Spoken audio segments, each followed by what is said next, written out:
ஒரு மனு கொடுக்கறது, இந்த மாதிரியான சின்ன சின்ன விஷயங்களுக்கு கூட காவல்துறை அனுமதி மறுக்கிற ஒரு போக்கு என்பதற்கு இது ஜனநாயக ரீதியான போராட்டங்களை தடுக்கிற ஒரு நடவடிக்கையில் தான் காவல்துறை தொடர்ந்து ஈடுபட்டுக்கிட்டு இருக்கு. எங்களுடைய மாநில மாநாட்டுக்கு கூட ஊர்வலம் நடத்துறதுக்கு அவங்க அனுமதி தரல. சரி, சின்ன நகரமாக இருக்குது, ஊர்வலம் நடத்த வேணாம், ஒரு செந்தொண்டர் அணிவகுப்பு மட்டும் நடத்துறதுன்னு நாங்கள் முடிவு பண்ணி அதை மாவட்ட காவல் கண்காணிப்பாளரிடம் நேரடியாக சென்று அங்கே இருக்கக்கூடிய தலைவர்கள் வற்புறுத்தினாங்க. அவருக்கு அதை கன்சிடர் பண்ணுறதா தான் எஸ்பி எங்கள்கிட்ட சொல்லியிருந்தார். திடீர்னு பார்த்தா பேரணிக்கு முதல் நாள் மாலை எங்கள் தலைவர்கள் வைத்து செந்தொண்டர் அணிவகுப்புக்கு அனுமதி மறுப்பு என்று அவங்க ஒரு கடிதத்தை கொடுத்து மொத்தத்தில் ஒரு அரசியல் கட்சியினுடைய மாநில மாநாட்டுக்கு பேரணியே நடத்தக்கூடாது, நடத்துறதுக்கு அனுமதிக்க முடியாது என்று காவல்துறை சொல்வதை நாங்கள் எப்படி ஏற்க முடியும்?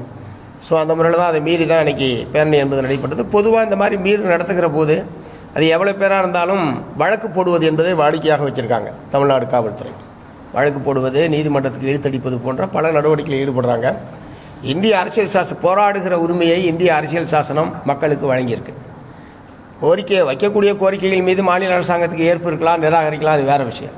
ஆனால் கோரிக்கையை நாங்கள் வற்புறுத்தவே கூடாது, வற்புறுத்தி போராடவே கூடாது என்பதை மார்க்சிஸ்ட் கம்யூனிஸ்ட் கட்சி ஏற்கவில்லை. ஸோ அந்த முறையில் தான் ஆகவே தமிழ்நாட்டினுடைய காவல்துறையினுடைய இத்தகைய அணுகுமுறை மாற்றப்பட வேண்டும்.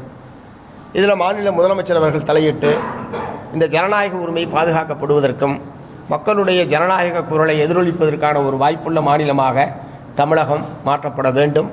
இத்தகைய நிராகரிக்கிற போக்கு என்பது கூடாது என்பதை வற்புறுத்தியிருக்கோம். தீர்மானத்திலையும் காவல்துறை அணுகுமுறையை கண்டித்து நாங்கள் தீர்மானம் என்பதையும் விழுப்புரத்தில் நிறைவேற்றிருக்கிறோம். இங்கே இருக்கக்கூடிய அதே மாதிரி குடிமனை பட்டா பிரச்சனை தமிழ்நாட்டில் தீராத ஒரு பிரச்சனையாக இருக்குது. 1949ஆம் ஆண்டிலிருந்து தமிழ்நாட்டில் இலவச மனைப்பட்டா வழங்குவது என்பது தொடங்கப்பட்டிருக்கு. 1949லேருந்து கிட்டத்தட்ட 75 ஆண்டுகள் ஆனதற்கு பிறகும் இன்னமும் அந்த குடிமனை பட்டா பிரச்சனை என்பது தமிழ்நாட்டில் தீராத பிரச்சனையாக இருக்குது. எல்லா பகுதியிலும் மக்கள் குடிமனை பட்டா கோரி போராடி கொண்டே இருக்கிறார்கள். அதுக்கு ஒரு நிரந்தரமான தீர்வை தமிழ்நாடு அரசாங்கம் ஏற்படுத்தும்.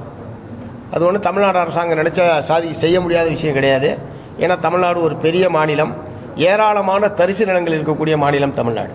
அதனால் அனைத்து மக்களுக்குமே ஒரு சொந்த குடிமனையை, அனைத்து குடும்பங்களுக்கும் ஒரு சொந்த குடிமனையை வழங்குவது என்பது அரசாங்கம் நினைத்தால் நடைமுறை சாத்தியமான விஷயம்தான்.